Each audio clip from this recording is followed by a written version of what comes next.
Hello everyone and welcome to my Bold and Beautiful Today channel. Liam is urged to be honest by Hope.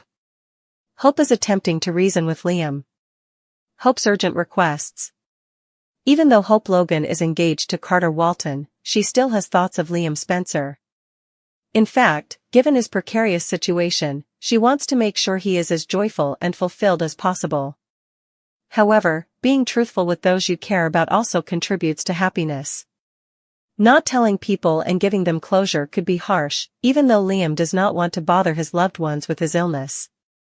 $1 Will and Wyatt Spencer would want to be present for their brother, and Bill Spencer would undoubtedly want to know that his son is dying. Is it possible for Hope to convince Liam that concealing his tumor from his own family is self-centered and hurting them just as much as it is affecting him? Liam is worried about the women he is leaving behind as he passes away, but what about the men? Luna's irrationality has no boundaries. Even though Luna Nozawa is now proficient with a rifle, she must make one final plea before implementing her plan. She therefore goes back to see John Finn Finnegan and begs him to simply allow her into his life. Finn wants to avoid Luna after her visit with Poppy Nozawa since he thinks she is more insane than ever. For Luna, that is the last straw. She doesn't know why she has been turned down by everyone so many times. She is a different person now that her misdeeds have been erased, and everyone must forgive her for killing two men without any justification. Luna is now prepared. She will no longer let Steffi Forrester Finnegan to destroy her life. She is determined to have Finn as her father, even if it means killing him once more. Hope Logan stood in the Forrester Creations design studio with her arms tightly wrapped around herself, her thoughts racing faster than her heart could keep up. The room was quiet, humming softly with the echo of sewing machines long since shut off for the day, and yet, her mind was loud, filled with memories, fears, and questions unanswered. Liam Spencer had always been a presence in her life, sometimes an anchor, sometimes a storm, but always significant. And now, in the cruelest twist of fate, he was slipping away not from distance or betrayal, but from something far more permanent, far more unforgiving, a terminal brain tumor. When she found out, it wasn't because he had told her. No. She had discovered it accidentally, piecing together snippets of overheard conversations and unexplained absences until the horrifying truth crystallized before her.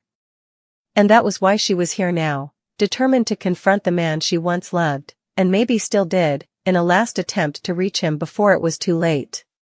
She wasn't here as Carter Walton's fiancée. She wasn't here as Hope for the Future's lead designer.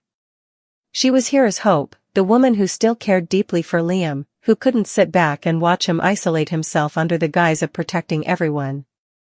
Liam, please, just be honest with them, she pleaded as she found him alone in his office, staring out the window, his expression distant, haunted. You think you're doing us a favor by pretending everything's fine, but you're not.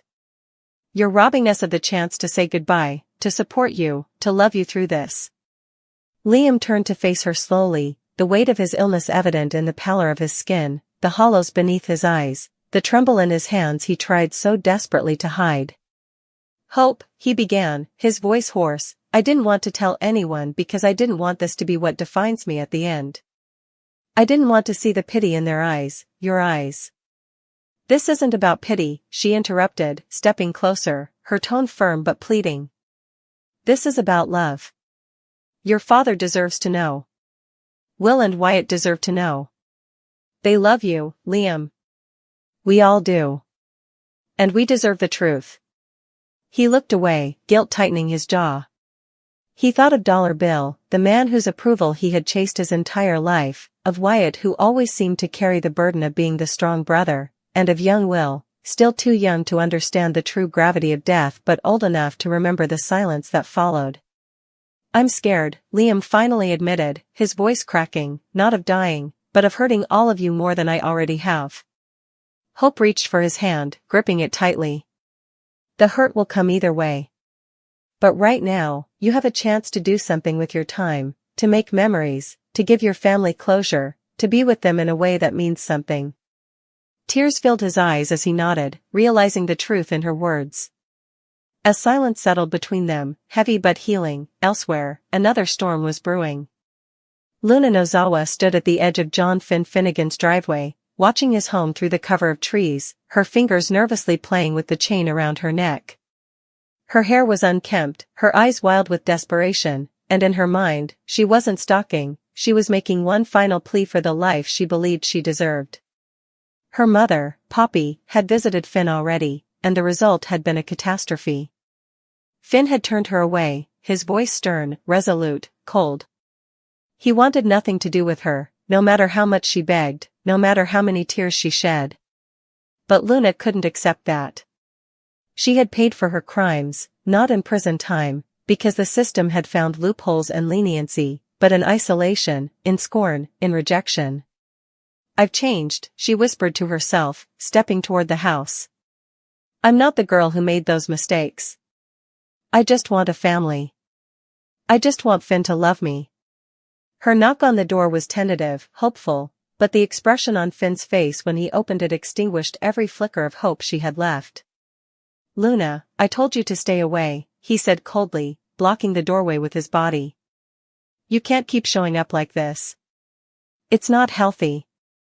"Please," she whispered, tears brimming in her eyes.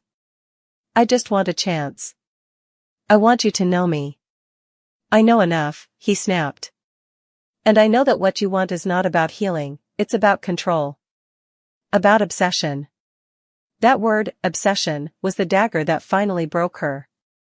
She turned and walked away slowly, but in her mind, she wasn't defeated. She was determined. "If I can't have a father," she muttered, "then I'll make one. I'll take what I need." Back at Forrester, Hope sat beside Liam now, the air between them thick with emotion. He had agreed to tell his family, to stop hiding behind a wall of fear. It wasn't easy, and the road ahead would be painful, but she had reached him, and that meant everything. "I still love you," she admitted quietly. Liam looked at her, surprised but not shocked. "I never stopped," he whispered in return. "But that's why I didn't want you to know. Because I knew it would be harder." "It's supposed to be hard," she replied. "That's what love is. Messy. Painful. Worth it." Meanwhile, Luna returned to her small, cluttered apartment, where the walls were covered in newspaper clippings and photographs, some of Finn, some of Steffi, others crossed out violently in red marker. Her breathing was shallow, erratic, as she reached under her bed and pulled out the case she had hidden weeks ago. Inside was a handgun, the one she had learned to shoot at a remote firing range far from prying eyes. She stared at it now, her reflection flickering in the metal. "Just one more," she whispered.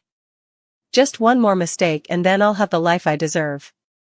Her plan was simple in her mind, but chaos rarely follows rules. Back at the Spencer home, Liam sat down with Dollar Bill, Will, and Wyatt. Telling them the truth wasn't easy. Dollar Bill raged first, at the doctors, at the unfairness of the world, at fate itself. Wyatt cried silently, his usual bravado stripped bare. Will sat quietly, his young face full of questions he was too afraid to ask. But they were there. They were together. And for the first time in weeks, Liam didn't feel alone. Hope stood in the background, watching the family she had always been part of come together through pain. She wasn't Liam's wife anymore, but she was still his friend, still his heart in many ways. She had done what she came to do. She had made him face the truth. Now he could begin the final chapter of his life not in denial, but in connection. Across town, as night fell over the city, Luna made her way to the cliff house where Steffi and Finn lived, her steps silent, her movements rehearsed. She wasn't there to talk anymore. She was there to end the story the way she thought it should go. She believed that if Steffi were gone, if the obstacle were removed, Finn would see clearly. But life, like death, is rarely clean or fair. As she crept through the shadows, gun in hand, a motion sensor light snapped on, flooding the yard with brightness. Finn, already on alert from her earlier visit, emerged with a phone in one hand and resolve in the other. "Luna," he called out. "Put the gun down." But she didn't. She raised it, her hands trembling. "I just want to be part of your life," she screamed. "Why won't anyone let me be happy? Police sirens wailed in the distance, summoned by silent alarms triggered the moment she stepped foot on the property. Steffi appeared behind Finn, clutching their child, frozen in horror. "Luna, please," Finn begged. "This isn't the way." And for a moment, just a moment, something in Luna's eyes softened. She lowered the gun, just an inch, but it was enough. Officers burst onto the scene, disarming her swiftly, bringing her to the ground, sobbing. Hope, miles away, received the news like a cold wind. Luna had been arrested. Finn and Steffi were safe. But the trauma of it all hung in the air like fog. And in the days that followed, as Liam's health worsened and Luna awaited trial, the one thread that bound all of them remained the same, the desperate human need for honesty, for connection, for closure. Hope sat beside Liam one final time a few weeks later, his hand weak in hers, his breath shallow but peaceful. "You told them," she whispered, brushing hair from his forehead. "You let them love you until the end." He smiled faintly. "You made me see. You always did." As the sun rose over Los Angeles, casting gold across the hills and homes of people broken, healing, changing, one thing remained clear: love doesn't need perfection. It only needs truth. And sometimes, the bravest thing we can do is tell it. Hope's decision is difficult. Liam's survival shakes everything up. "I hope Logan wants Carter Walton to know the truth." The eavesdropping session he had at Brooke Logan's opulent mansion gave him the incorrect notion that Hope wishes to change. But she has no idea what lies ahead for Liam Spencer. His inoperable brain tumor may cause his death later this year. If that's the case, Carter would most certainly replace Liam in Hope's affections, as Clifton's character desires. Liam, on the other hand, may avoid death by performing a soapy miracle. That conclusion would gratify fans by retaining a strong performer in the cast while also presenting Hope with an unexpected challenge. All in the Family in Los Angeles. The above allusion is a play on words, referring to the groundbreaking sitcom that electrified audiences during the 1970s. However, it also mentions the family Hope wishes to rebuild with Liam. Carter lacked context when he overheard Hope enthusiastically expressing Liam that she wanted their family to spend as much time together as possible. Carter's perspective will shift organically as he learns more about Liam's illness. He recently informed Daphne Rose that he had a fantastic job and friends, but no wife and children. Hope appeared to be the latest woman capable of making Carter's aspirations a reality, and this could yet happen. Steffi Forrester Finnegan gives Liam Spencer a gift. Beyond overcoming this potentially deadly ailment, all Liam wanted was for the two ladies he loved to reconcile. Fortunately, Steffi Forrester Finnegan got it done.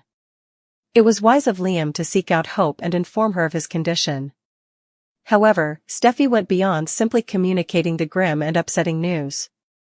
She asked Hope to return to Forrester Creations. The two women who bore Liam's children were moved to tears as they realized that their differences no longer stood in the way of them banding together to support their children's father. Hope's excitement at finally having a road back to FC is palpable, and it instantly relieves the burden she's been carrying for months. Then Liam Spencer continued to live. Liam still hopes that the lump on his brain will be treated or dissolved. However, this requires a substantial medical advance. Alternatively, a miracle could occur in which procedures or medical solutions do not become the solution. It is possible that Liam's apparent cancer will disappear. That climax is not out of reach in this soapy world. So Hope will be there to assist Liam and, most likely, to mend her friendship with Carter while this occurs. Daphne Rose, on the other hand, desires a life with Carter, winking at the prospect of achieving that objective and reviving Hope in Liam's family. Hope Logan sat in her mother's sprawling Los Angeles estate, the weight of truth pressing heavily against her chest like the summer sun against the glass of Brooke's conservatory. Everything felt suspended in time since the news broke, since Liam Spencer's diagnosis unraveled the lives of everyone who loved him. There were whispers that she'd changed, and Carter Walton believed them. Eavesdropping is dangerous, not only for what it reveals but for what it omits. Carter had heard Hope speaking to Liam, caught in a moment thick with nostalgia and grief, pledging to spend as much time together as a family as possible. But he misunderstood. He thought it was about rekindling romance, a return to old patterns, a step backward. What Carter didn't know was the truth that had shadowed every word: Liam might be dying. His brain mass was inoperable, and the prognosis was, at best, bleak. At worst, final. But Hope, ever the optimist, wasn't giving up. Not yet. Not when her family hung in the balance, not when her heart was still raw from years of unspoken what-ifs and missteps that had come to define her relationship with Liam. Carter had told Daphne Rose that he had a good life, solid career, friends who cared, but a conspicuous emptiness where a family should have been. He saw in Hope the potential to fill that void, not as a placeholder but as a partner, someone whose gentle strength could balance his quiet resilience. And he still might find that with her, but everything has changed now. Liam's diagnosis had shifted the gravitational pull in all their lives. What was once certain became slippery. What seemed possible became precarious. Hope had moved forward, or so she thought, drawn toward Carter's steadiness after years of emotional chaos. But Liam's mortality wasn't theoretical anymore, it was looming, and with it came a cascade of memories, regrets, and the gut-wrenching desire to offer her daughter Beth a few lasting moments of togetherness with her father. Hope wasn't being disloyal. She wasn't even sure what she was being anymore, just overwhelmed, trapped between duty and desire, legacy and love. Meanwhile, Steffi Forrester Finnegan did something that shocked even herself. Once rivals locked in a triangle that stretched the limits of emotional endurance, she made a conscious, compassionate decision to bridge the gap with Hope. It was Steffi who sought her out, who broke the news to her about Liam's condition, not with malice or manipulation, but with empathy. The magnitude of Liam's diagnosis forged an alliance born of love, not rivalry. These were the two women who had known Liam most intimately, who shared his children, who understood his flaws, and now his fragility. Their rivalry dimmed in the presence of something greater than ego, the looming threat of loss. In a moment of poignant reconciliation, Steffi extended an offer that Hope never expected, to return to Forrester Creations. It wasn't just a job, it was a gesture, an olive branch laced with tears and trust. Hope accepted, and for the first time in months, she felt the tight band around her chest loosen. Purpose returned to her like sunlight after a storm. But even as she exhaled, the uncertainty lingered. Liam was still sick, and no one, not Ridge, not Finn, not the world's best neurosurgeons, could offer a solution. But what if the soapy winds of fate intervened? What if Liam survived? Not by science alone, but by something else, by a miraculous regression of his brain mass, an unexplained remission, the kind of twist only soap operas dare to imagine? It wasn't impossible. After all, how many times had characters in their world cheated death, returned from presumed demise, or battled impossible odds? If Liam lived, then everything changed again. Hope would no longer be walking a path of compassionate closure, she'd be staring down a future of impossible choices. Because Carter, stable and steadfast, had waited. He offered her a different kind of love, one without the tumult that had marked her years with Liam. But Liam, if granted more time, would be the father of her daughter, the man who had shared her deepest triumphs and most painful regrets. If he lived, he would likely want his family back. And Hope would be forced to confront whether her feelings were born of fear or truth, of sympathy or enduring affection. Carter might be her future, but Liam was her past, and perhaps still her present. In quiet moments, Hope wondered if love could really be chosen or if it simply chose you. She knew what Carter could give her, a life of stability, one absent of old wounds and sleepless nights replaying betrayals and breakups. He would be gentle with her heart. But Liam, for all his faults, knew her in a way Carter never could. He had seen her at her most undone, when Beth was taken, when Thomas manipulated her, when the very foundation of her identity crumbled, and he still held her hand. Their love was messy, but it was deep, forged in adversity. If Liam survived, could she really walk away from that? And if he didn't, would she be able to love Carter without the ghost of Liam haunting every tender moment? She didn't know. She didn't want to know yet. She just wanted one more day to breathe without making a decision. Outside of Hope's struggle, Daphne Rose observed quietly, her own heart quietly beginning to knot. She had seen the way Carter looked at Hope, the mix of admiration, longing, and fear. Daphne wasn't a villain, just another woman in search of belonging. She didn't want to take Carter away from Hope, but she also wasn't going to pretend she didn't want him. She offered him something uncomplicated, a future built from scratch, unmarred by emotional entanglements with dying exes and complicated families. If Carter chose Hope, Daphne would understand, but she'd also prepare herself to fight for him.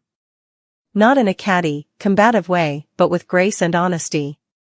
Because in this world of blurred loyalties and ever-shifting allegiances, the purest thing one could offer was the truth of one's intentions. As Liam continued to defy expectations and cling to life, Hope found herself more involved than she ever expected. She attended doctor's appointments, combed through medical journals late at night, and held his hand as he drifted in and out of clarity. And somewhere in that liminal space between hope and heartbreak, she began to feel the stirrings of old feelings. They weren't explosive like before. They were quieter, more mature, like two people who had weathered separate storms and might, just might, be finding their way back to the same shore. Carter saw it too. He noticed the way Hope looked at Liam, not with pity, but with the kind of affection that only survives when everything else has been stripped away. So where did that leave everyone? In a state of beautiful, unbearable limbo. Hope didn't want to lead Carter on, but she couldn't shut the door on Liam either. Carter, noble to a fault, didn't push. He simply reminded her, through small acts, quiet encouragement, unwavering support, that he was there. Always. And Steffi, watching from the periphery, hoped only that Liam would find peace, whether in recovery or in the love that surrounded him. She had her own family with Finn, her own priorities, but she remained tethered to Liam through Kelly and a shared history that would never completely unravel. This wasn't the triangle of old, driven by jealousy and manipulation. This was something more profound. It was a meditation on time, how it erodes and repairs, how it redefines relationships and forces people to reconsider the stories they've always told themselves. Hope wasn't the same woman who had clung to Liam in desperation. She had grown. And Liam, facing death, had softened in ways that surprised even himself. He no longer made grand proclamations. He just showed up, day by day, loving his children, being present in his limited way. That kind of presence made an impact. It reminded Hope of who he used to be, who he might become again. But time was running out, or so they believed. The medical team remained cautious, offering little hope of a cure. Yet Liam persisted, surviving milestone after milestone. Each day he lived, Hope's internal conflict deepened. She dreamed of Carter's smile, the way he steadied her, but she woke thinking of Liam's laugh, the way it echoed down the hallway as Beth chased him with a toy stethoscope, mimicking the doctors who tried to save him. It was unbearable and beautiful all at once. By the time summer began to fade into autumn, Liam's scans showed a slight, unexpected improvement. Not enough to declare a victory, but enough to hope. Enough to complicate things even further. Carter knew what that meant. He'd been preparing himself, quietly, respectfully, for the possibility that the woman he wanted might choose someone else. And yet, he stayed. Because real love, the kind Carter believed in, wasn't about possession. It was about presence. And so he waited, not passively, but patiently, with intention and integrity.